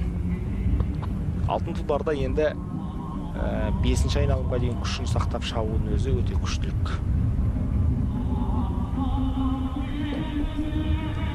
5-ші айналымның біз негізгі сәттеріне де жетіп қалдық. Үлкен айналма қазір. Бұл жерде енді өздеріңіз куә болып отырғандай әзірге 35-ші нөмірдегі Ақжайдақтың біз көш бастап келе жатқандығына куә болып отырмыз. Байқасаңыздар, 2-ші айналымнан бастап көшілгері барлығынан оза шығып, алдыға шығып алды. Сол қағиданы қазір берік ұстанып келе жатыр.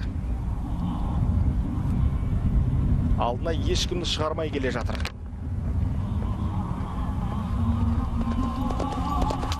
Бұл да аттың мықтылығын білдіреді, қадірменді ағайын.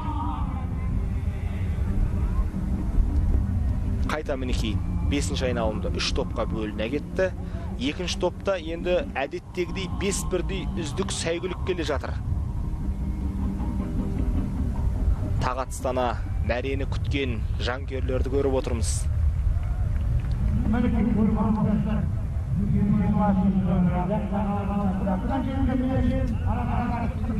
6-шы нөмірдегі сәйгүлік Алматы облысы Иманбай Айдындікі, Гүлсары Жаппай Бегайдардың сәйгүлігі.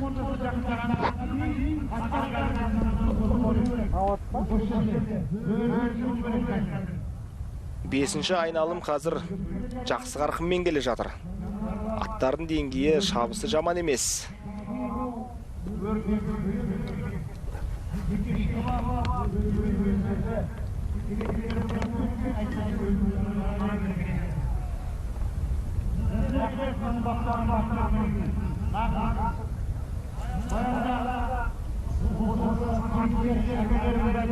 Енді байқасаңыздар, ұзай бастады аттар. Бұл да бір өзіндік бір тактикасы бар. Қазір енді байқап көретін боламыз. Аттар әзірге мінеки ұзап шаба бастады. Енді нағыз мықтылар ғана мінеки қазір. Бойында күші бар аттар ғана.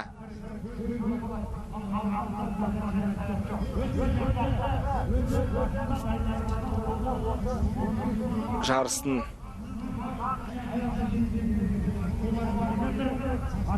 5-ші айналым негізгі шақырымдарына келді. Байқасаңыздар, 35-ші нөмірдегі Ақжайдақ үлкен топқа қосылды. Үлкен топқа қосылды. Дегенменде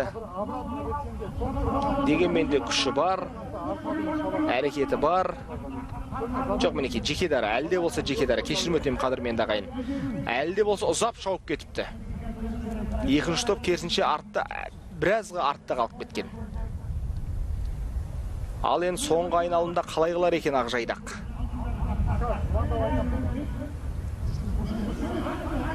Соңғы айналымға қалай шығар екен?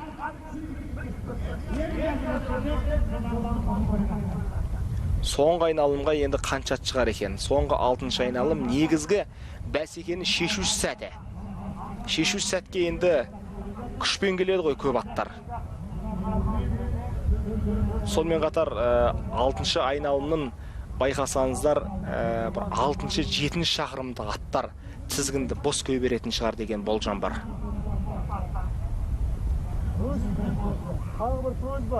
Әзірге тура осы бағытта, осы қарқында Ақжайдақ 4-ші және 3-ші айналымда қандай деңгейде шапты, сол күшін көрсетуде.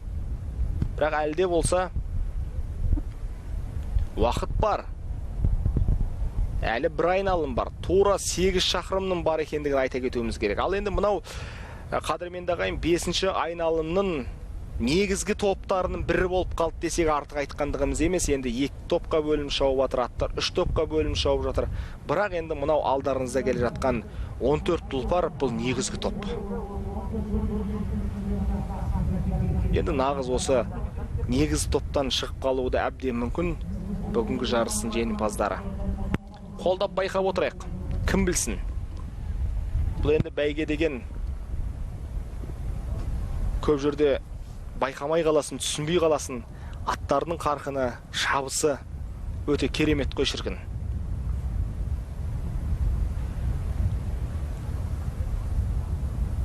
Мына бұрылыс мінекей.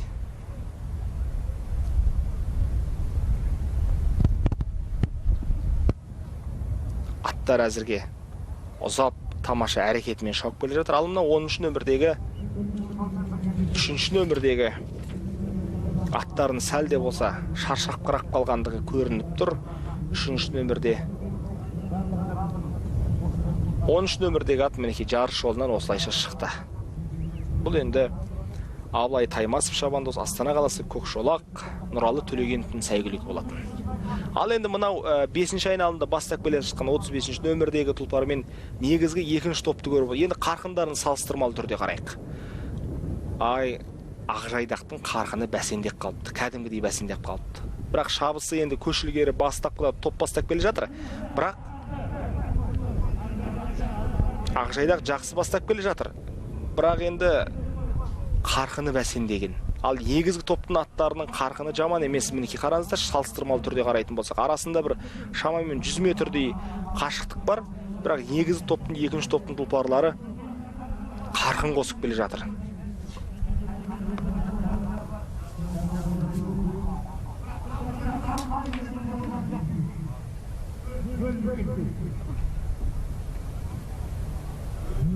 Тағы да мінекей 3 топқа бөліне кетті. Біріншіде Ақжайдақ, 2-ші топта 5 бірдей ат шауып келе жатыр.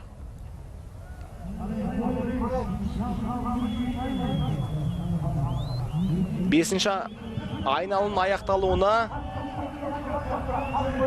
аз ғана уақыт қалды.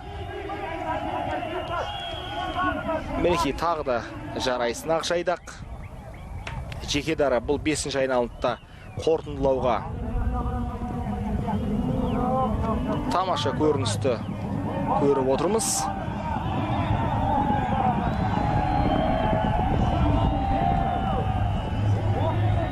Мінекей, шіркін-ай, 2-ші топта ілесіп үлгерген екен ғой. 2-ші топта ілесіп үлгеріпті Ақжайдаққа. Қарқынын қосу керек. Ақжайдақ сәлде болса шаршап қалған сияқты болып көрініп тұрмаған. Бірақ соңғы айналымға шапты аттар. Соңғы айналым қадірменді ағайын. 43 шақырым артта қалды.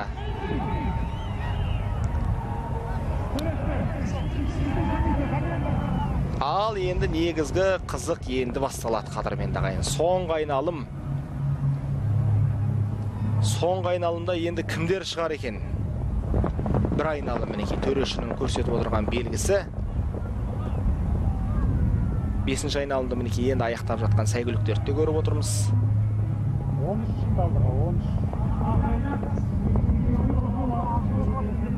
28-ші нөмірдегі басқа аттарды сәл шаршаңқырақ қалыпты.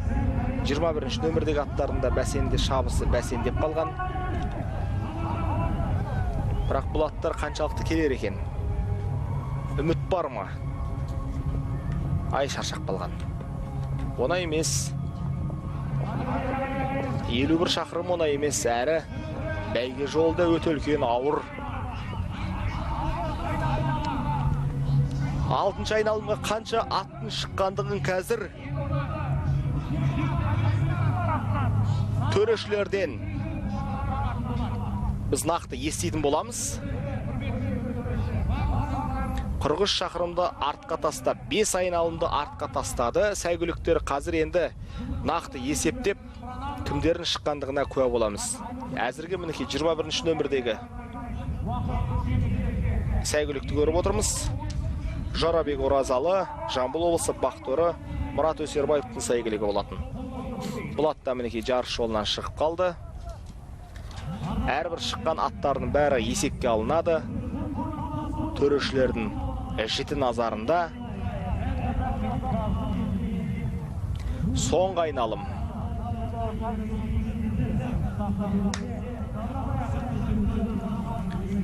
Соңғы айналымда қазір қандай аттар шықты екен? Қазір сіздердің назарларыңызға ұсынатын боламыз. Өздеріңіз тамашалайтын боласыздар. Сонымен қатар қадірменді ағайын осы аламан бәйге барысында Нұр Астана құрылыс компаниясы арнайы тегін ас таратып қалын жанкүйердің осы жарысты тамашалауына барлық мүмкіндіктерді жасағандығында біз айта кетуіміз керек. Қазір мінекей 70 минут артта қалды. 6-шы айналымға шыққан сәйгүліктерді қазір жақсылап тұрып назарларыңызға ұсынатын боламыз. Соңғы айналымның ең қызықты тартысты сәттері қазір назарларыңызға ұсынылады. Мінекей 6-шы айналымда қазір кімдер келе жатыр? Көрейік. Алдыңғы топта байқасаңыздар, алдыңғы топта әзірде әлі де сол Ақжайдақ келе жатыр. Арғарай Ақжайдақты жалғап келе жатқан қандай аттар екен? Көрейік. Мінекей 55-ші нөмірде. Сонымен қатар біз көріп отырмыз, 13-ші нөмірді көріп отырмыз. 15-ші нөмірдегі аттарды көріп отырмыз. Енді атап өтейік, бұлар кімдер екен? Қазген Дінмұхамед, Қарағанды облысының сәйгүлігі, Алтын Тұлпар есімді сәйгүлік келе жатыр. Сағынайып Альберттің сәйгүлігі, Нияз Бекетаевтың тұлпары. Мінекей, алдарыңызда соңғы айналымның үздіктері осылар. Алғашқы тобы белгілі болды. 3-1 сәйгүлік қазір қатар келе жатыр. Енді біз бастапқыдан жарыс жолында үздік қырынан көрінген Ақжайдақты көре алмадық, өкінішке орай шаршап бірақ қалғандығы көрінді. Ал мінекей 3-1 сәйгүлік 33-ші нөмірде, 27-ші нөмірде, 55-ші нөмірде осы аттар бүгінгі бәсекенің 6-шы айналымның көшін бастап келе жатыр. 33-ші нөмірде Әбікеев Дәулет, Алматы облысы Жезгиек, 55-ші нөмірде Ақжол Жұматай, өздеріңіз білесіздер. Бұл тұлпардың да деңгейі өте жоғары. Осы 3 тұлпардың арасынан бүгінгі бәсекеде бас жүлдені иеленетін аттында бар екендігі көрініп тұр ғой шіркін. Себебі байқасаңыздар, ұзап алдыға қарай шауып шыға жөнелді. Ал енді нағыз тартыс енді басталатын сияқты. Сонымен қатар қадірменді ағайын, 27-ші нөмірде Олжас Әбдіқамит есімді шабандоз, Олжас Әбдіқамит Қоянқасқамен, 27-ші нөмірде Алматы облысы Қайрат Махановтың сәйгүлігі.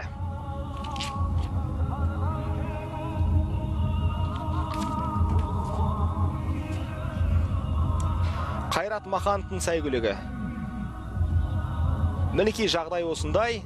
Кім бірінші келер екен? 3 тұлпар мінекей қатар келе жатыр әзірге. 6-шы айналымда осылай шауып келе жатқан жағдайы бар. Енді қай-қайсысын алсан да өзіндік тарихы бар, өзіндік деңгейі бар сәйгүліктер. Бірақ енді нағыз алтын тұлпарда бабы келіскен, бағы жанған сәйгүлік қана мәресіздігін бірінші болып кеседі. Сол себепті біз барлық шабандоздарға, барлық атбегілерге сәттілік тілейміз. Бүгінгі жарыста қай шабандозында мерей үстем болса, біз оларға тек қана алғыстан басқа айтарымыз жоқ қадірменді ағайын. Мінекей, 6-шы айналымда, қазір соңғы айналым қадірменді ағайын. Көріп отырсыздар, әзірге топ бастап алдыға қарай шыққан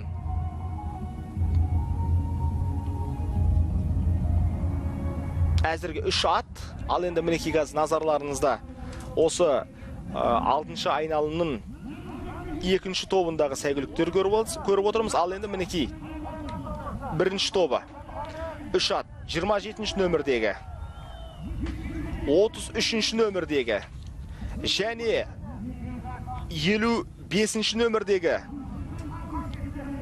шабандоздардың арасындағы тайталас, тартыс. Ал мінекей мына 2 атты көріп отырсыздар.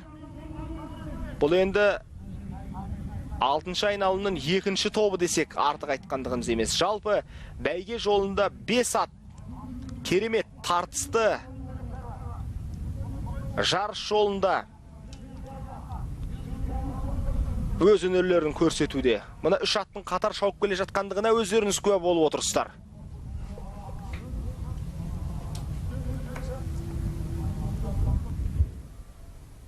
қалың жанкүйермен тағатсыздана күтіп отыр. Кім бірінші келер екен деген үлкен үміт. Ал енді нағыз қызық қазір басталады, қадірменді ағайын.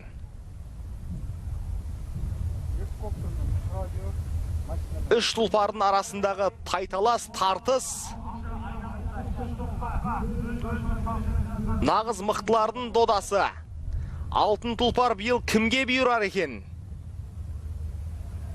Тамаша. Үш бірдей аттың қандай деңгейде тартысып керемет шауып келе жатқандығына өздеріңіз куә болып отырсыздар.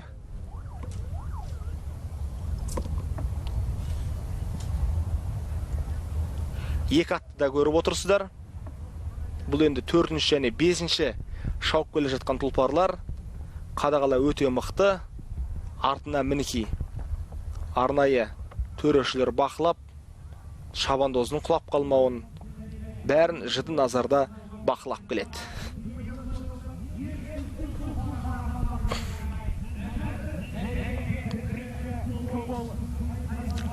Тамаша, әзірге осы үш тұлпар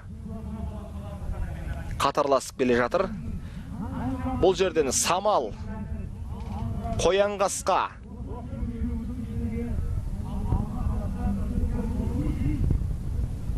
және де қадірменді ағайын 33-ші нөмірдегі Қарат Дәулет Әбікеевтің шабандоз,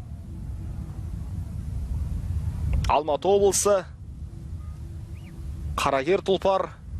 Бұл енді өздеріңіз білесіздер, бұл сәйгілік өткенде Қазыбек бидің 350 жылдығында топ бастаған болатын. Үш аттың арасындағы тартыс.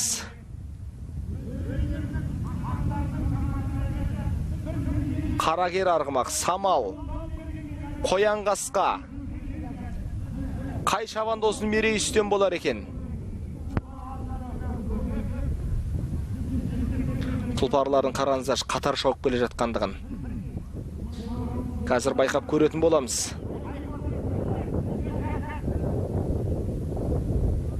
Енді барлығында шаршағандығы байқалынады, бірақ енді нағыз тұлпар бүгінгі бәсекеде жеңімпаз атанатын болады. Ал енді мына 4-ші және 5-ші келе жатқан сәйгүліктерді көріп отырсыздар. Бұл аттардың да шаршап қалғандығы көрініп тұр. Бірақ дегенмен де жарыс жолында.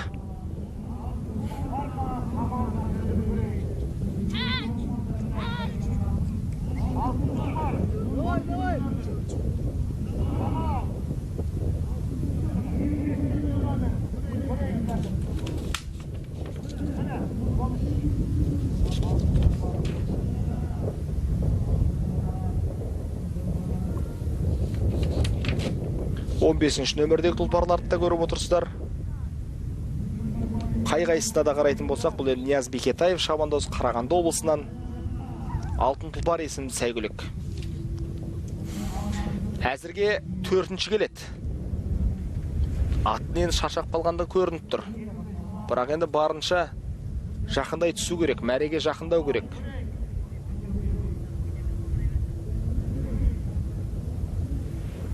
Атты осылай жеткізседен жеткізу керек енді. Бірақ бастысы ат тоқтап қалған жоқ. Ал нағыз мінекей Қоянқасқа мен Самалдың арасындағы бір шіркін осы екі тұлпардың арасындағы тартысты тамашалайтын сияқтымыз. Ал енді Қарагер тұлпар сәл бәсендеп қалып қалды. Мінекей Қоянқасқа мен Самал бірдей шауып келеді. Ал енді мінекей мәре сызығына да жақын қалды. Аттардың қарқыны әзірге бірдей, қос бірдей атта. Қоянқасқа ма әлде Самал ма? Атта байқасаңыздар екі ат әзірге бірдей келеді.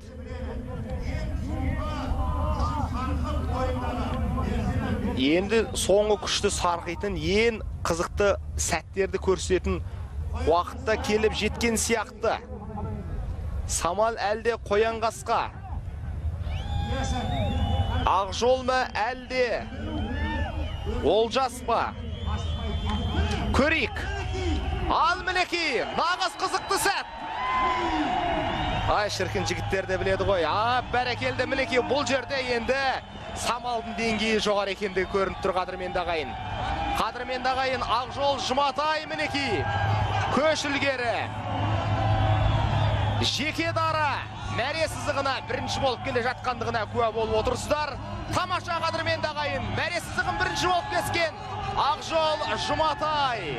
Самал атты сәйгүлік қадірменді ағайын. 6 айналымды 81 минутта шауып өтті қадірменді ағайын. Жарайсың Ақжол. Тамаша. Шіркінай, қандай керемет көрініс.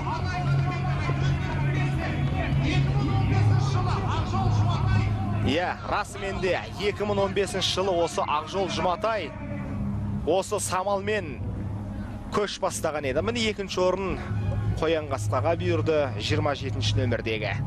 Тамаша. Ал енді үшінші орынды кімге бұйырар екен? Әзірге Қарагер Тұлпар келе жатыр. Шіркінай, бар күші бойында екен самалдың. Қараңыздар, шаршап тұрған атты көріп тұрған жоқпыз. Атырылып шапқысы кеп тұр қайта. Ал енді үшінші орынды 33 нөмірде Қарагер ат еленер мекен? Қараңыздар, әзірге шаршап келе жатыр. Ай, шіркін, самалдың тектілігі, шамалдың. Тамаша. Ал енді мұны үшінші орынға бәреге жақын қалған көріп отырсыздар. Қарагер Тұлпарды қатты шаршапты. Бастысы енді Тайтөбел мәре сызығын кесу керек.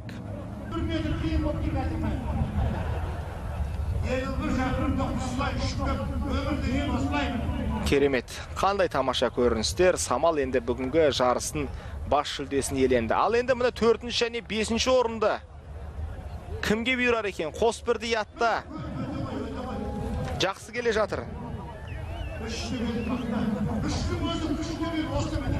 4-ші және 5-ші орын кімге бұйырар екен? Қосбірдей ат мінекей. Бұлар да қарқындарына қарқын қосып келе жатқан 15-ші нөмірдегі қадірменді Нияз Бекетаевты көріп отырмыз. Қарағанды облысы Алтын Тұлпар есімді сәйгүлік.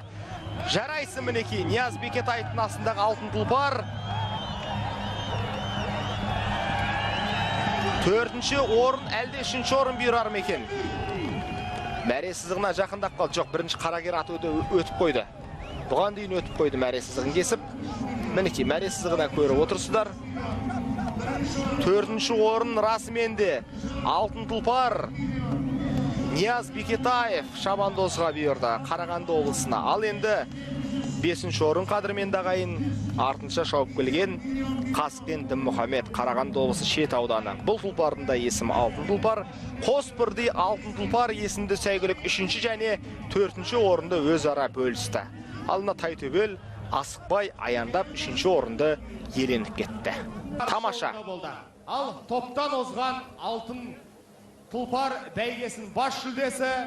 Ал енді өздеріңіз куә болғандай қадірменді ағайын, Самал енді бүгінгі бәсекеде 10 миллион теңгені қанжығасына байлайтын болады. Жалпы осы бәйгенің жүлде қоры қадірменді ағайын 23 миллион теңге екендігін айта кетеміз. 9 орынға жүлде бар. Енді әзірге біз нағыз мықтыларды бастапқыда топ бастап шыққан тұлпарларға куә болдық.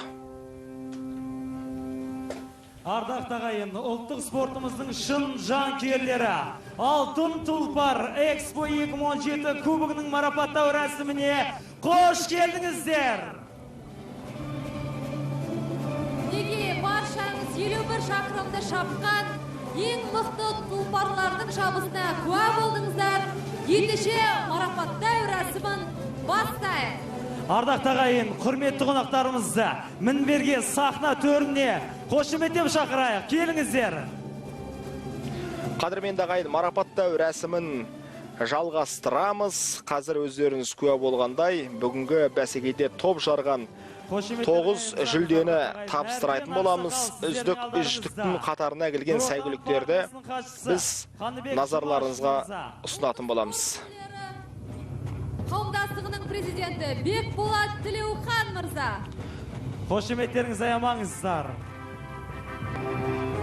Бүгінгі жарыстың мәртебелі қонақтары Қаныбек Жұмашев, Нұр Отан партиясының хатшысы, атақты бапкер Наркен Қалыбеков және де ұлттық спорт түрлері қауымдастығының президенті Бекболат Тілеухан ортаға шақырылды. Қазір осы азаматтар марапаттау рәсімін жүргізетін болады, қадірменді ағайын. Бәрекелді, ардақты ағайын, ендеше біз алтын тұлпар 2017 кереметтей бәйгесінің марапаттау рәсімін бастаймыз.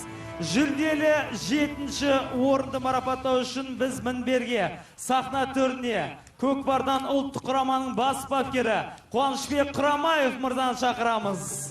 Расымен де қадірменді ағайын. Жүлделі 7-ші және 6-ші орынды марапаттау үшін бұл жерде өздеріңіз көрдіңіздер. Жуырдағына әлем чемпионатының жеңімпаздары, ардақты ағайын. Өздеріңіз куә. Жүлделі 7-ші орын. Өздеріңіз куә болғандай, қадірменді ағайын 9 орынға жүлде тағайындалған, бірақ 7 ат мәресіздігін кесіп өтті. Алматы облысы. Шабандоз Ержігіт Көрербай, бапкер Тәңірберген Сатыбалдиев 600 мың теңге. Қошеметтеріңіз, Алматы облысы 7-ші орын. Жүлде қоры 600 мың теңге. Қуанышбек мырза, келесі марапаттау рәсімін өзіңіз жүргізесіз. Жүлделі 6-ші орын, ардақты ағайын, 700 мың теңге. Ақ Жайдақ 35-ші нөмірдегі Астана қаласы. Шабандоз Әмір Темір Иман, ат иесі Мақсат Тукенов. Қошеметтеріңізді аямаңыздар. Расымен де 35-ші нөмірдегі Ақ Жайдақты көрдіңіздер. 5 айналым бойы жеке дара шауы өтті. Өте мықты жоғары нәтиже көрсетті. 5-ші орынды марапаттау үшін біз сахнаға бүгінгі жарыстың бас төрешісі Қазақстан Республикасының еңбек сіңірген жаттықтырушы Рамазан Сәттібай шақырамыз. Ардақты ағайын, жүлделі 5-ші орын алтын тұлпар тұлпара Қарағанды облысы. Ат иесі Ғалымжан Бекетов, Шабандоз Дін Мұхамед Қаскен.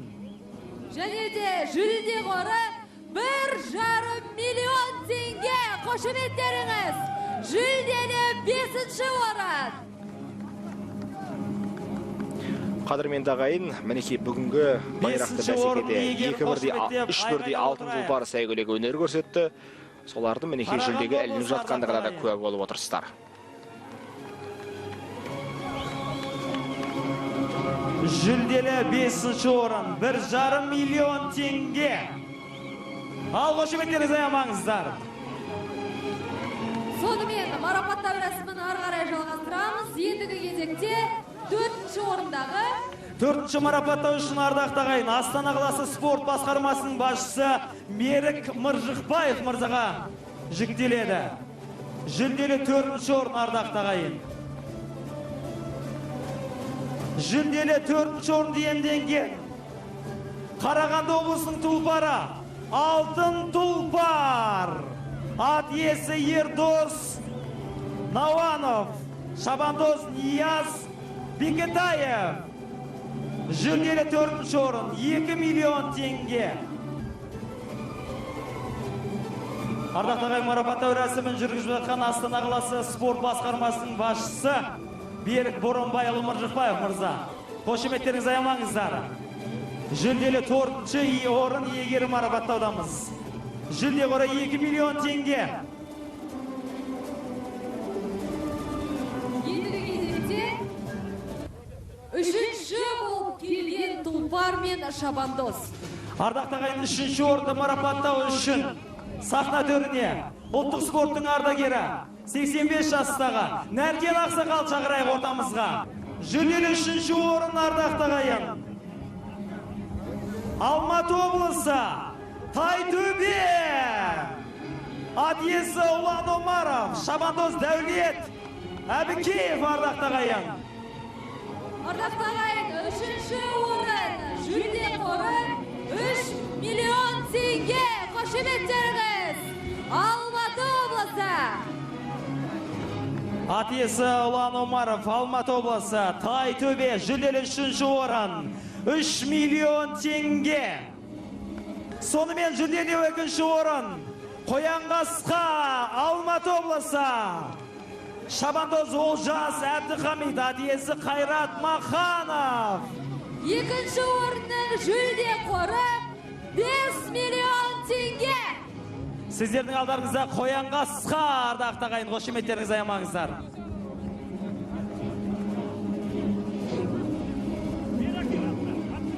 Жүлделі екінші орын, күміс жүлде 5 миллион теңге. Шабандоз ардақты ағайын, Олжас Әбдіхамид, әдиесі Қайрат Маханов. Қошеметтеріңіз аямаңыздар. Ендігі кезекте бас жүлде бірінші орын. Бірінші орны марапаттау үшін сахна төріне ұлттық спорт түрлері қауымдастығының президенті Бекболат Тілеухан мырзаны шақырамыз. Ардақты ағайын, сонымен жүлделі бірінші орын 10 миллион теңге. Самал! Әдиесі Есбол Жаппасов. Қошеметтеріңіз. Ардақты ағайын, 2015 жылғы жеңімпаз міне араға бір жыл салып 2017 жылы да осындай жетістікке қол жеткізіп отыр. Самал! Жамбыл облысы бірінші орын. Бас жүлде 10 миллион теңге.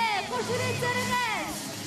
Қадірменді ағай, мінекей өздеріңіз куә болғандай, бүгінгі жарыстың бас жүлдесін иеленген Самалға 10 миллион теңгенің сертификат табысталды. Жалпы жүлде қоры 23 миллион теңге, 7 бірдей сәйгүлікте осындай тамаша жүлде табыс етілді. Нағыз келжиректер жарысында ең мықты деген шабандоздар мен сәйгүліктер жарыс мережесі. Қадірменді ағайын, әрдайым бізбен бірге болыңыздар. Қазспорт арнасы қосулы болсын, қадірменді ағайын. 2017 кубок ардақты ағайын. Бас жүлде 10 миллион теңге. Бірінші орын Жамбыл облысы Самал сәйгүлігі. 2015-2017 жылғы алтын тұлпар аламан бәйгесінің жеңімпазы. Қадірлі телекөрермен, осылайша алтын тұлпар аламан бәйгесі өз мәресіне жетті. Ал дәл қазір менің жанымда осы бәйгеде биыл екінші рет бас бәйгені алған Самал ат сәйгүліктің иесі әрі бапкері Зейілхан Шынтасов жанында тұр. Сәке, жеңіс құтты болсын дейміз. Жалпы, қалай дайындадыңдар Самалды? Сол туралы бірінші әңгімеміз бастайықшы. Осы бәйге көп дайындалдық. Шақырым үлкен болғаннан кейін ұзақ дайындалады. Ат жасы да келген, бабы келгеннен кейін, бәрі сәйкес келгеннен кейін осылай ала бұйырып екінші рет ұтып отырмыз осы. Осы бәйге алтын тұлпар деп атақты бай, атаға бай келген. Ұйымдастырушыларға рахмет. Отдельно Бекболат ағамызға рахмет. Жалпы, Зейілхан мырза, айтыңызшы. Самалды екінші рет қосқан кезде, екінші рет бәйге алады деп ойладыңыздар ма негізінен? Негізі бұлай, енді кішкенде болғанда ойлағанбыз енді, бұлай надежда болған. Абылай ұтады, бір Алланың қолында ғой. Атты көрдік. Шауып келгенден кейін де тағы да шақпысы келіп тұрған сияқты. Бір 51 шақырымды жүріп өттім деп тұрған Самал жоқ. Жалпы қалай дайындайсыздар оның сыры неде сондай жүйрік болудың? Әлде ханнан ба? Ол бір кітапқа сыймайтын әңгіме ғой ол. Бір кітапқа сыймайтын енді ол уақыт, бап шабама, бақ шабама деген сол ғой. Жақсы, жеңістеріңіз тағы да құтты болсын. Тағы да осындай үлкен бәйгелерде бәйгелі болсын деген тілегімізді жеткізгіміз келеді. Қадірлі телекөрермендер, осылайша біздің көрсетіліміз өз мәресіне жетті. Қашанда байрақты бәсекелерді назарларыңызға ұсынып жүретін Қазспорт телеарнасы әрбір шаңырақта қосулы тұрсын дейміз. Аман сау болыңыздар.